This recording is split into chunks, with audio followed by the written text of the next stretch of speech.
Hey guys, Lisa from Hello Happy here, back with another video in my Learn How to Read Crochet Patterns series. It's for this adorable little card wallet. We're using the lemon peel stitch, which gives it this like pretty little texture. I always feel like this stitch looks really like feminine, like specifically. I don't know why, but has a magnetic snap. You can fit some cards in there. Use it for business cards, use it for credit cards, use it for playing cards. All cards, in fact, will work. Now this pattern is going to be a little bit different from my other ones because this is a challenge.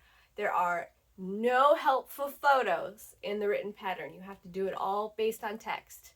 Now I know what you're thinking. Is it possibly that maybe I did it this way because I felt too lazy to take progress photos while I was making it? And my answer to that is no, how rude. I would never. this was done on purpose this way. As with the vast majority of videos in this series, this cannot be used as a standalone video on how to make this. You have to use the pattern on my blog. This is meant to help you read the pattern if you're new to pattern reading or have never even tried it before and you just want some help. The link is in the description. Open that up. If you like me, you should follow me. You need like 1,000 followers to monetize on YouTube now, so just follow me. I post like one video a month. Just follow me, okay? Thanks.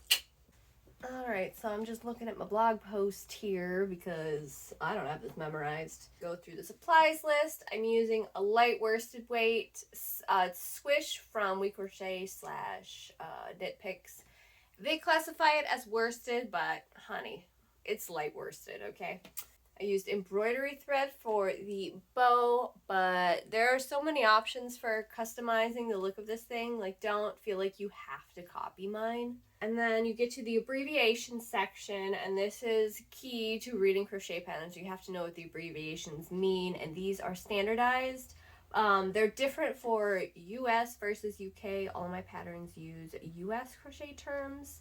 And then there's the video, which is what you're watching right now. And then we get to the blurb about how to construct it. So read that. It tells you exactly like the order of operations, basically. I'm not going to read it for you. You got to read it yourself. I believe in you. First thing to make is the wallet itself. It says get your 3.25 millimeter crochet hook out. And the very first row is to make a foundation row of 21 single crochet. You know it's single crochet because it says SC and it's in the abbreviations. If you ever forget, you can just scroll back up and look back at the abbreviations. You could instead do a foundation chain and then single crochet into those chains. However, if you have not learned how to do foundation rows yet, you should just take this opportunity to stop and go off and learn how to do those. Oh, my laptop fan just kicked on. Because foundation rows are so much better than foundation chains. In almost every instance. Just go learn how to do them, okay? And then come back to this when you're ready. Just go learn. Alright, so you're reading the pattern. You've got the instructions. After about row 6, so just like finish row 6, you want to test and see if it's wide enough for your cards. So just like fold the little bit that you have like kind of like in half and like pinch the sides together. You can even use some scrap yarn and like seam the edges together real sloppily and quick. Just slide a card in there. If it's really loose, you should start with a shorter foundation row, like frog everything you've done and do less than 21 stitches. If it's really tight, you might want to add on 2 stitches. You want to add on multiples of 2. And then again, when you get to row 41, row 42, I misread. You want to test it again. Take your rectangle, fold the edges in, do some rough stitching if you want to. Shove some cards in both the slots and then close it and make sure it's long enough for everything to close. Obviously with your tension and your yarn width, it could be way too long or way too short. There's so many variables. So you just gotta test it and make sure it works. And then once you're good, I mean, you can read the pattern and see what you're supposed to do. Once your rectangle is a solid, perfect, and good to go, then you crochet the edges like it says. Now, I just did a single crochet edge, which I think looks very nice and wonderful. But you know what you could do instead is knot and just sew the sides together. Or you could use embroidery thread and do shell stitches to give it like a scalloped edge and a contrasting color. Like, there are so many options, so just like play around with it. You do not need to copy mine, although I mean, mine is very cute, don't get me wrong, but like, you can totally do your own thing. Don't be afraid to do your own thing. You don't need anyone's permission. You can do whatever you want as long as it doesn't hurt anyone else. When you crochet it up, crochet it with the outside facing you, because it's going to be displayed that way with the stitches being like faced up. You don't want to crochet it with this side facing you, or the uglier side will be showing on the pretty side. You don't want that. You don't want that. And once you do that, it's time to block. Now, if you're using acrylic yarn or polyester or some synthetic, blocking is an interesting thing.